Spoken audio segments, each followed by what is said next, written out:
All right, President-elect Joe Biden is forging ahead with the transition process as he weighs filling more key cabinet posts in the coming weeks. He can now start accessing the presidential daily briefing, which includes crucial reports from the intel community. This comes after the General Services Administration finally approved the transition this week. However, President Trump is still fighting to overturn the election results, while more international leaders like China's Xi Jinping congratulate Biden this morning. That's according to Chinese state media. Nikole Killion takes a closer look. America is back, ready to lead the world. President-elect Biden formally introduced his foreign policy and national security team on Tuesday. The 6 nominees displayed a major change in tone from the Trump administration. I have never shied away from speaking truth to power. If confirmed, they would include the first woman to lead the intelligence community, the first Latino Homeland Security Secretary, and the first climate envoy to have a seat on the National Security Council, former Secretary of State John Kerry. In addressing the climate crisis, President-elect Joe Biden is determined to seize the future now. The president-elect's team also highlights a marked shift in policy. America is back. Multilateralism is back. Diplomacy is back. The group was announced a day after the General Services Administration gave the green light for the formal transition to begin. And in an interview with NBC News' Lester Holt, Mr. Biden says members of his staff are already working with the Trump administration. The outreach has been sincere. It's not been begrudging so far, and I don't expect it to be. The president-elect was non-committal about nominating progressives Elizabeth Warren or Bernie Sanders to his cabinet. Taking someone out of the Senate, taking someone out of the House, particularly a person of consequence, is a really difficult decision. But he said he would consider nominating a Republican for a post, perhaps even one who voted for President Trump. Meanwhile, the president, who still refuses to concede, made an impromptu 64-second appearance in the White House briefing room, touting the stock market. The stock market's just broken 30,000. Never been broken, that number. That's a sacred number. Mr. Trump also participated in the annual turkey pardon. Corn, I hereby grant you a full pardon. All right, let's get straight to Ben Tracy, who's joining us from the White House. So, Ben, what can we expect from President Trump today? We understand that he is set to join his attorney, Rudy Giuliani, at an election fraud hearing in Pennsylvania later. Yeah, so we have confirmed that the president will travel to Pennsylvania today. Rudy Giuliani is there for what is being billed as a hearing on election fraud and election irregularities. We should put both of those words in air quotes. This is being done by Republicans in Pennsylvania, not at the State House in Pennsylvania. We're told this is going to happen at a hotel. This is largely political theater because Pennsylvania has already certified its election for Joe Biden. There is no evidence of any widespread fraud or irregularities, but this is a rabbit hole. The Trump campaign continues to go down, and apparently now the President of the United States has decided to go and lend himself to this effort as well today. We frankly don't know what to expect in terms of what the President's actually going to do when he gets there, but he will be part of this. These hearings, these so-called hearings, are also taking place in Michigan and in Arizona.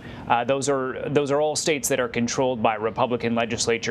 And there are states where the election either has been certified or, in the case of Arizona, is about to be likely within the next 24 hours. So none of this really matters besides the political theater of it. Let's bring in CBS News correspondent Nikole Killion. She's joining us from Wilmington, Delaware, to talk about the transition process. So, Nikole, we understand that the process is now formally underway. The president-elect is receiving the presidential daily briefings. Explain the significance of this, and what does it mean for Biden's pandemic response? In other words, he's got a task force or an advisory group set up for the pandemic. Are they now able to communicate, for example, with Dr. Anthony Fauci? Well, as it relates to the presidential daily brief, as we reported, President Trump did sign off on that yesterday. And so the president-elect, as of last night, said that he had not been given those briefings yet, but expected to start them in short order and get them on a regular basis. As far as the pandemic response is concerned, that has been a priority for the transition really since the beginning of this transition process. Informally, informally and now formally, in the sense that they are working to schedule various meetings with officials. We heard the president-elect mention the fact that his team, for instance, has been in touch with Dr. Anthony Fauci, and we do know also through Health and Human Services that they have been working to schedule briefings as well. So we do expect that to be first and foremost as far as the transition is confirmed. But generally speaking, of course, at this stage, and now that that ascertainment has been granted, the transition has been in touch with all federal agencies. And so that now enables, whether it's the State Department or the Interior Department or HHS, the Department of Education, Labor, now those conversations and those meetings can begin between the transition and current administration officials. So, Ben, take us behind the scenes at the White House. What's going on here? Because on one hand, the president has allowed the GSA and his administration to begin working with the president-elect, which acknowledges that on January 20th, the president-elect will become the president of the United States. But he is still tweeting about, the election fraud. He's still saying never concede. He's still tweeting America first. I know that those tweets are going to become less relevant as we get closer to January 20th, if they aren't already. But I'm trying to understand these two tracks here because they don't really make sense. Well, one is the thing that the president needs to do for the country to move on. And it seems that he is allowing that to happen, at least not getting in the way of it formally. And I think the presidential daily brief was significant yesterday because, as Nikole mentions, that's something President Trump himself had to sign off on to allow Joe Biden to have access to that. So that is obviously an acknowledgement by the president that he knows this transition is happening, that Biden is going to be the next president, and that he no longer will have that title as of January 20th.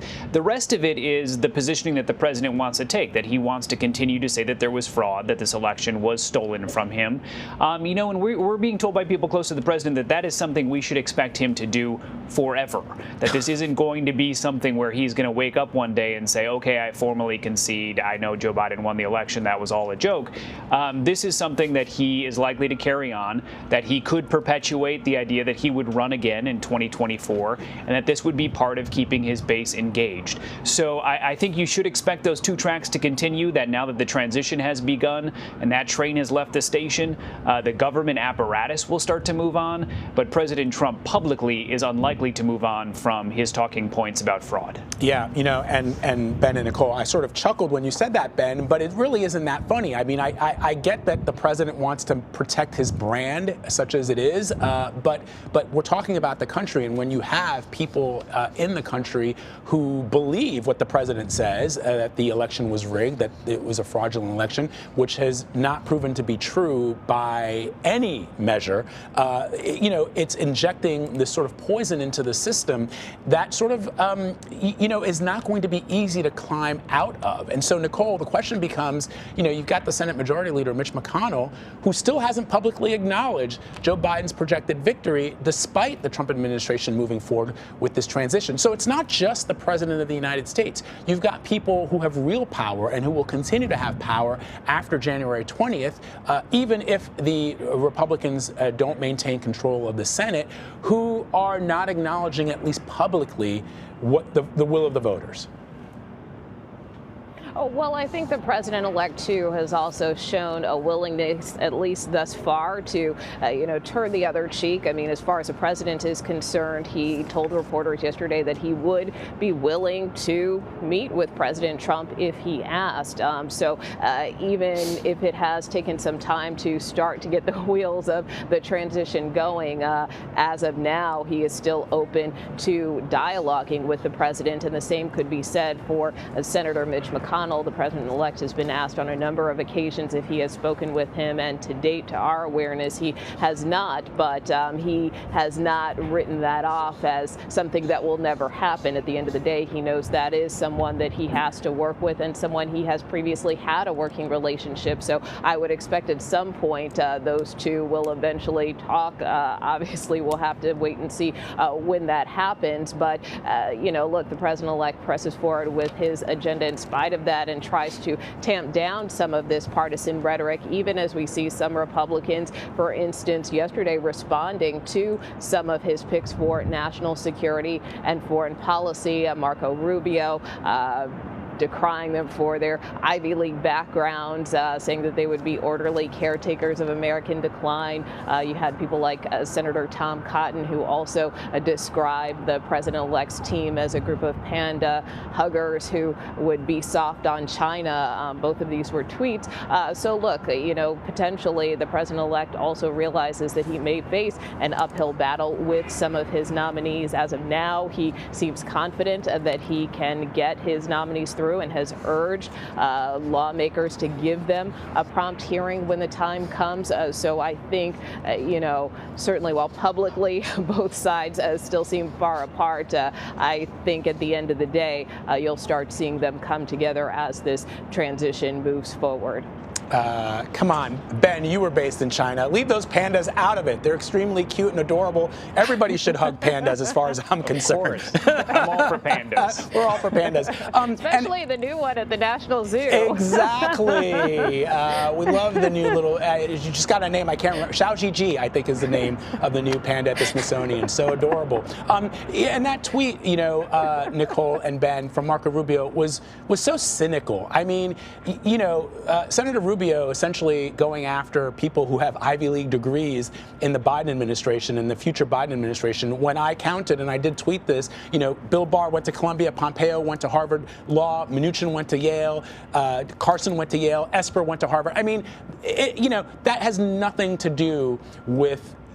Anyway, I'm not even going to go down this road, but it was just an extremely cynical tweet by Senator Rubio, and he got called out on it by a lot of people. The one interesting thing that happened also yesterday, Ben, was this surprise appearance by the president at a very brief news conference. I think it was something like 64 seconds, where he praised the stock market. You both know that I worked on Wall Street for 20 years, nearly 20 years, and I spoke to some of my sources still on the street. The president wants to take credit for the rise in the market, hitting 30,000. This is an administration that for 4 years wanted the stock market measured by the election day for President Trump and not Inauguration Day. Now they're saying, no, this market is going up because of President Trump. A lot of sources I spoke to say what you were seeing on the street were people applauding the notion that the president-elect is going to have Janet Yellen as his Treasury Secretary. Yeah. So that put the brief in briefing yesterday, 64 seconds. You are right. We had no warning. This was something that we first realized was happening when the White House staff started putting up those flags that you see behind President Trump there. And then we heard overhead, they said the 2-minute warning. And we were like, 2-minute warning to what? The president walks in with the vice president. And frankly, there was a moment in the briefing room where I think we all looked at each other and were thinking, wow, is he going to concede? Why is the president in here with the vice president? And then he started talking about the stock market, which is not unusual for President Trump. On any day when the stock market is up, the first thing out of his mouth when he talks is talking about the stock market. But that was it. He talked for 64 seconds about the stock market, and you're right, he did want to take credit for that. I'm sure he had seen the coverage on television that the market was soaring because of news that the transition was underway and that Janet Yellen is likely going to be nominated as Treasury Secretary, and the president would rather think that this was about him. So he did come out and talk about the stock market. This is something the president has done throughout his term. Any day the stock market is up, he talks about it. Any day the stock market is down, he ignores it. Remember, Ben, when he said that if Biden was elected president, the stock market would go down immediately? Didn't happen. Yeah, he said it would crash. It would crash, yeah. We're far from that. Nikole and Ben, always great to have you. Thank you, guys. Have a happy Thanksgiving. You too. Same to you.